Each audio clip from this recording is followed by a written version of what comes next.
Мылқаудың мұңы 2 бөлім. Өмір шіркін тәтті ғой. Айсырға жанын қиялмай, мүгедек жалғызын қиялмай, сүйретіліп үйіне қайтты. Қора маңында жүрген жары алдынан шықты. Таң алай үкімде өзен жақтан келе жатқан әйелін көріп, тіксініп қалды. «Әй, сен неғып жүрсің айдалада?» «Сейіт, менің ойыққа түсіп өлгім келбеді. Сендерді қимадым» деп жылап жіберді. «Өлген несі? Ненің азабы жаныңа батып барады? Өмірден безінетіндей» деп күйеуі жақындап келіп бетіне үңілді. Таңның арайы сырғаның жүзіндегі мұңды көрсете алмады. «Әлде сонша жылдан бері жалғыз үй көшіп қонып жалықтың ба?» деді. Сондай бір жұмсақ үнмен қосағы. Осыншалық жанына жақын үннен бүкіл жан дүниесі еріп жүре берді. Сол-ақ екен. Сейтқан, біз сорладық қой, сорладық деп күйеуін құшақтап алып сырға дауыстап жылап жіберді. Еркек әйелінің мына қылығынан дал болды. «Сорлаған несі? Айтшы жұмбақтамай. Мені өлтір, атқа сүйре, айдайға тиіспеші, оның жазығы жоқ» деген сырға отыра қалып ерінің аяғын құшақтап еңіреді. Сырға, «Өлтірсең де айтшы. Жайлауда сен өріске, өзім ауылға азыққа кеткенде үйге бір аттылы дәу еркек келіпті. Айдайға тиісіп кетіпті. Қара бет болдық». «Немене?» деп даусы шығып кеткен Сейтқан ары қарай сөйлей алмай тілін тістеді. Деп ауырсынып бұрылып атына қарай жүрді. Бара сала жайдақ жиренге қарғып мініп, оқтай ағып түн қойнына сіңіп жоғалды. Осының бәрін қараңғы үйдің терезесінен көріп тұрған Айдидардың көз жасы жүзін жуып кетті. Сейтқан жарық түсе үйіне оралды. Үшеуі әдеттегідей таңмен ілесе тірліктерін жалғастыра берді. Түндегі тіршілік сол түнмен кетсе ғой деген сырғаның ойы болмады. Сәресі кезінде қосағы күңірене тіл қатты. «Сырға, мұның бәрі менің жасында жасаған қиянаттарыма жаратқаның көрсетіп жатқаны. Жамандық тау айналып келеді, не от айналып келеді» деп отыратын апам. Сол от айналып келген осы деп бір тоқтады. Айдай әкесі өзі туралы бірдеңе айтып отыр деп ұяттан өртеніп, дастарханың шетін ширата түсті. Сырға күйеуінің осынша сабырлы мінезіне қайран қалып үнсіз тыңдады. «Сен бала таптың емес, қатарынан 3 ұл таптың. Біреуі Көкжөтелден, екіншісі Қызылшадан кетті. Кішісін көз алдымда тай сүйреп өлтірді. Солардың зар илеп отырып көргеніміз мынау мылқау қыз болды. Қанаттыға қақтырмай жүргенде көлденең көк атты арамдап кетті. Оны кімге дәлелдейміз? Еркек бала болса, біреуді зорлап алып берсек те үй етер едік. Қыз байқұсты кімге апарып қосақтаймыз? Күлген күлер, басына келсін. Сен ойыққа түсіп, мен асылып өлгенде Айдайға тіл шыға ма? Шаңырақ ортасына түседі. Маңдайымызға жазылған осы шығар. Не көрмеген басымыз? Төзейік» деді. Сырға күйеуінің мына сөздеріне сенер сенбесін білмей, аузы ашылып, көзі бақырайып қалды. Сырға, осының бәріне мен кінәлімін. Жасымда талай жазықсыздың обалына қалып, ұрлық қарлықты көп жасадым. 13-ке толғанында бірге ойнап жүрген баланы атып алғаным бар еді. Ол біреудің жалғыз еді. Соның анасы «Көгерме, көктеме, қорлығын тірідей көр» деп қарғап еді. Қайтсын енді, мені атып өлтіре алмады. Күйеуі соғыста өлген. Содан жалғыз қарас еді. Әкем сол жағдайдан кейін басқа жаққа көшіріп әкеткенімен, сол кемпір өле-өлгенше мені қарғап өтті ме деймін. Сол үшін ерте ме кеш пе жазаланып жүрген деймін. Егер өмірімде жамандық болып жатса, оған ешкімді де кінәламаймын деп егіліп жылап жіберді. Көкесінің жылағанын көріп шошқан Айдидар атып тұрып далаға қашты. Екпінімен жүгіргеннен жүгіріп, қораның сыртындағы маяның арасына қойып кетті.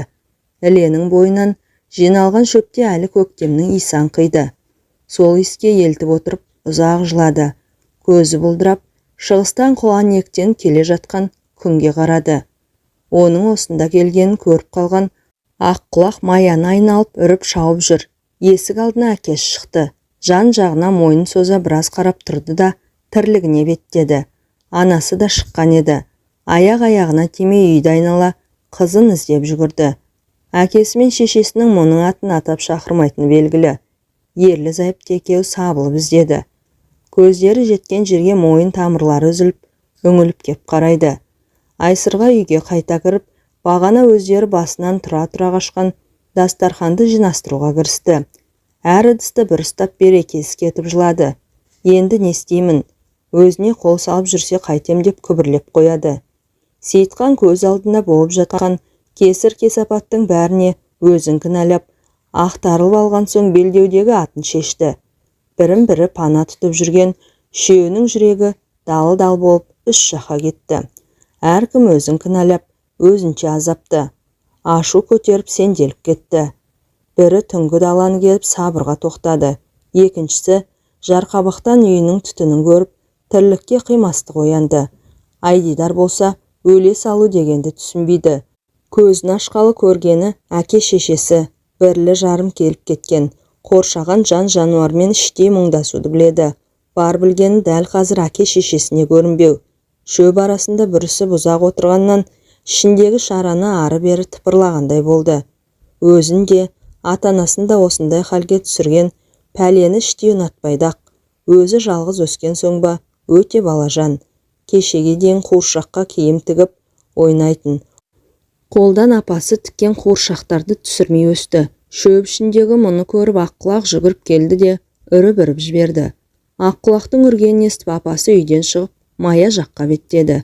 Жақындай түсіп, состиып тұрған қызын көрді. Жанына келіп басынан сипап, маңдайынан сүйді. Үйге қарай жетеледі.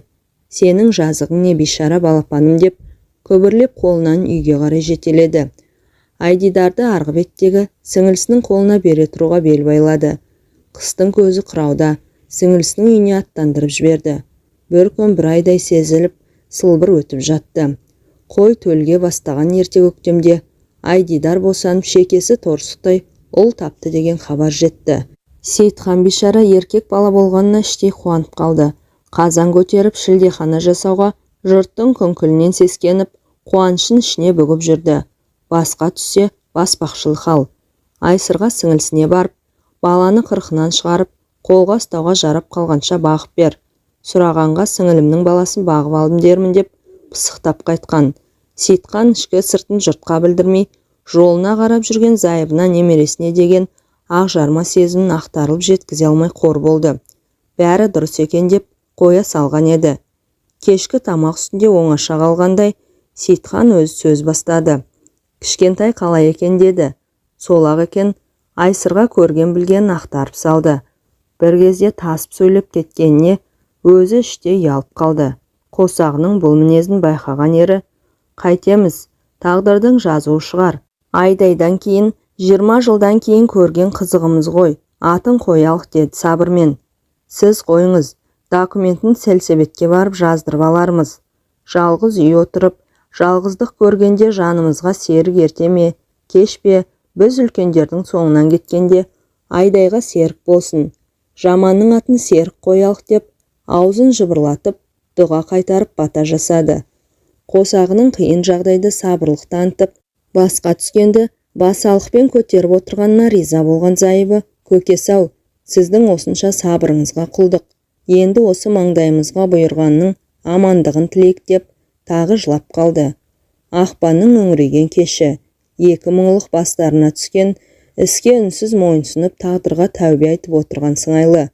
Бір дастархан басында жарты нанды бөлісіп жесіп, шүңкілдесіп сөйлесіп отырды. Жылы үй, жылы дастархан арадағы болған қиын қыстау оқиға қасан көңілдің тоңын жібітіп жібергендей. Кісі үмітпен өмір сүреді, ілгері тілеу жетелейді. Тағдыр кесе көлденең тартқан мылқау қыздың мұңы мен мұңлықтың жүрек жарасы болып, бақи жалғанға көшері кәміл еді. Мұң мен адам егіз жаратылған. Жарық жалғанда мұңсыз пенде жоқ шығар сірә.